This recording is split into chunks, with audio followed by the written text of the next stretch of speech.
Welcome to PMBA 611 Financial Analysis. I'm Lynn Kugley, your instructor for 611, and I made this intro video to introduce myself and go over some of the main points from the syllabus.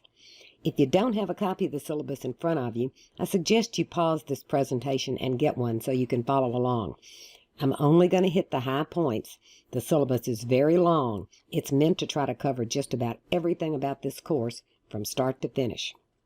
As I said, my name is Lynn Kugley. I'm a finance faculty member domiciled at the Ole Miss campus in South Haven, Mississippi. I came to Ole Miss in 2008 and have been teaching at the college level since 1998. I went back to school for my PhD after over 25 years in the corporate world. My vita is posted on my website if you're really interested in all the details. I strongly suggest email as the best way to contact me, with my home phone being the second best option. Now, let's get on to the details of how PMBA 611 is going to work. 611 is a fundamental course in corporate finance designed to provide you with the finance skills and theory you'll need in the rest of the MBA program. The topics shown in black type should be primarily review from your undergraduate finance prereq. We may go a bit further in some of them, but basically the material should look very familiar. The topics in red may well be new to many of you. They're designed to introduce areas of finance that go beyond the basics to topics typically addressed by management in a firm. The use of financial options, capital structure, and dividend policy, for example. You definitely have to have the textbook, Financial Management Theory and Practice by Brigham and Earhart. This is the 15th edition, and this is an excellent textbook. It is available in hard copy to rent or purchase if you just feel you have to have a hard copy. The last page of the syllabus provides information on purchasing MindTap, the online homework system, which includes the ebook. This is a much less expensive option, and you must have MindTap access for the graded homework assignments. You can begin to access MindTap on May 22nd and access it until June the 1st without paying, so you should set up your account now. You can print from the ebook if you want a hard copy of a section or a chapter. You definitely need a financial calculator. I prefer and use the Texas Instruments Business Analyst 2 Plus.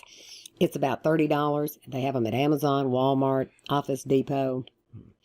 Finally, I guess it's pretty obvious that you need internet access. As you'll see on the next slide, this course primarily uses Blackboard, except for MindTap, which is linked out from Blackboard. And you will need Microsoft Office.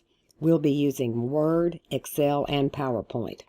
I'm using Office 2016, but whatever version you have will probably be fine. The Mac version is fine as well. You definitely need to be comfortable with basic Excel skills. Excel assignments count for 15% of your grade, and the quantitative portion of exams require Excel. The expectation is that MBA students come in with a certain level of quantitative skills.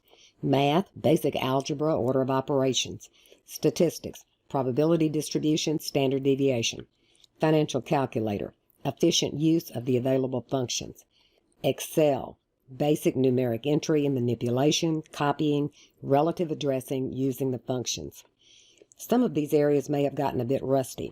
MindTap does provide some review materials. In addition, I've created a series of video tutorials covering several of these areas so we can all start on an even footing.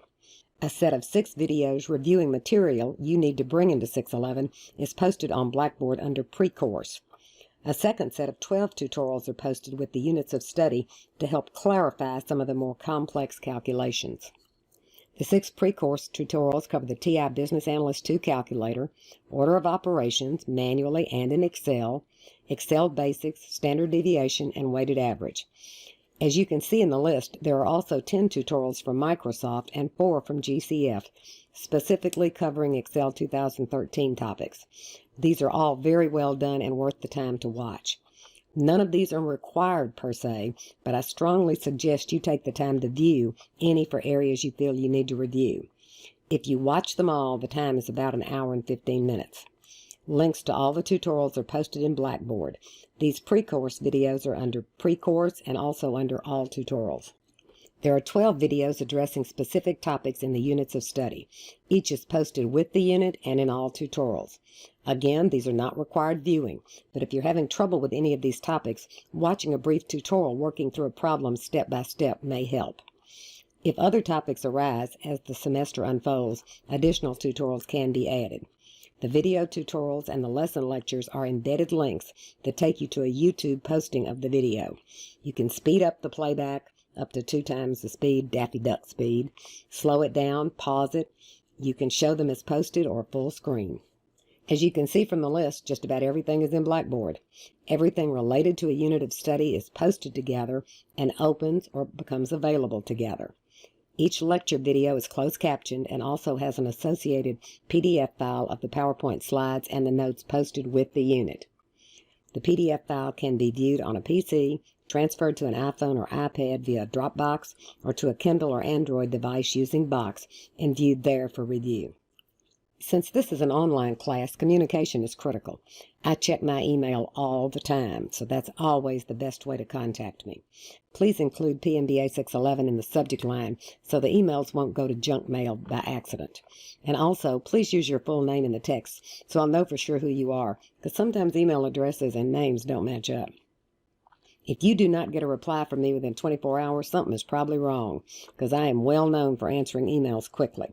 If that happens, either email again or call my home phone and leave a message. I realize that you're all probably taking this course because you're working adults. That means when you have a question, you need a quick answer so you can move along with the material when you have a window of opportunity to study. I've been a working adult student myself. I understand. Grading, always an important question in any class. You can see the weighting distribution above. The exams do count heavily, but I'm also placing significant weight on the MindTap and Excel assignments. Excel is critical to success, both in the MBA program and in the corporate environment. If for any reason you miss an exam, that weight will be added to the final, making it worth 50% of your grade. If at the end of the term you're unhappy with your grade on exam 1 or 2, you can elect for the final to count 50% and replace that exam. All exams will be live proctored, either by the university or via ProctorU. Live proctoring through the university is available in the Distance Learning Office Testing Center in Oxford or at a regional campus, DeSoto or Tupelo. ProctorU is an online live proctoring service available for a fee. Full details about it are in the syllabus. Exams will be in Blackboard. Each exam will include both multiple choice conceptual questions as well as quantitative problems. The quantitative problems are to be worked in a provided Excel template. Working the problems in Excel serves 2 purposes. It improves your Excel skills, and showing your work provides the opportunity for partial credit. Graded homework problems are in MindTap and count for 10% of your grade. The MindTap problems mirror and extend the material in the text. Quantitative problems are algorithmic, meaning the numbers change with each attempt.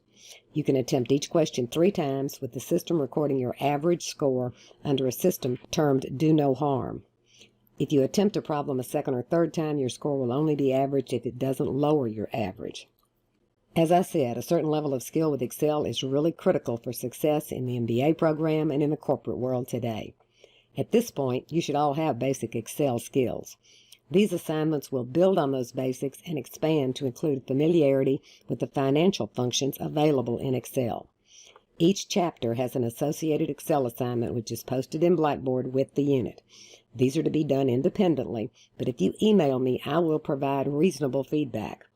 These should be a learning experience, so I want to help you both with the material and with Excel. Note that the exams are in Excel, so developing your skill level with the assignments is critical to success on the exams. These count for 15% of your final grade. Discussion is a critical part of this course. To facilitate communication, I've established 2 discussion forums, the water cooler and course questions.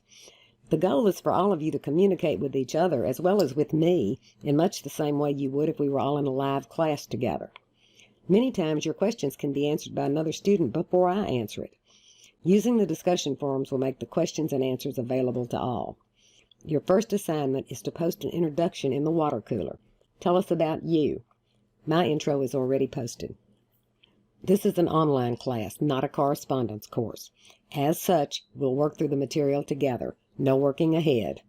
I've divided the course into 7 units, each containing from 1 to 3 chapters. Within each unit, chapters are subdivided into segments so that each PowerPoint lecture runs about 15 minutes or less. You can always go back and review previous units, but you cannot alter any graded material in that unit. This is my suggested study sequence for addressing the material in each chapter or unit. Read the chapter. Listen to the lecture videos. The PowerPoint lectures generally follow the mini case at the end of each chapter and cover the chapter material, but there may be topics in the chapter that are not in the narrated lecture. View any video tutorials posted for the unit, work the MindTap problems, work the Excel assignment. This is the tentative schedule for the course. It's also posted in Blackboard. Barring any problems, we'll follow this schedule exactly. As you can see, the first unit, Unit A, covers only one chapter, the time value of money, which should be a review for all of you. That'll get us started on a light note and give everyone a chance to access all the materials so we can answer any questions and work through any problems early on. Units open on a Friday at 12 a.m. and close on a Sunday at 11:59 p.m., giving you 10 days for each unit except Unit A. MindTap operates on its own schedule, so assignments in MindTap are due at 6 a.m. the Monday following the unit close. Note that Unit F covers 3 chapters within the same 10-day time frame. Also note that there is a study period before each exam during which no assignments are due. This is on the last page of your syllabus. How to set up a Cengage MindTap account and register for the course. It is not possible to purchase MindTap Access separately. It comes with the ebook. I'll post some getting started instructions for MindTap in Blackboard. Going directly through Cengage and purchasing MindTap with the ebook, as described above, is by far the easiest and least expensive route. So you should go ahead and do this now so you'll be ready to go when the semester starts. You can begin to look at the materials in ebook beginning on May 22nd. Introduction done. Be sure to read through the whole syllabus. If you have any questions, email me. And since the course is now available in Blackboard, try out the course questions forum and a discussion. I'll check it soon and respond to anything posted. And don't forget to post your own introduction in the water cooler so we can all get to know each other. Now would be a good time to go through the pre-course tutorials so you'll be ready to go when the semester begins. Unit A covers only Chapter 4, Time Value of Money, so be ready to get going when the semester starts on May 30th.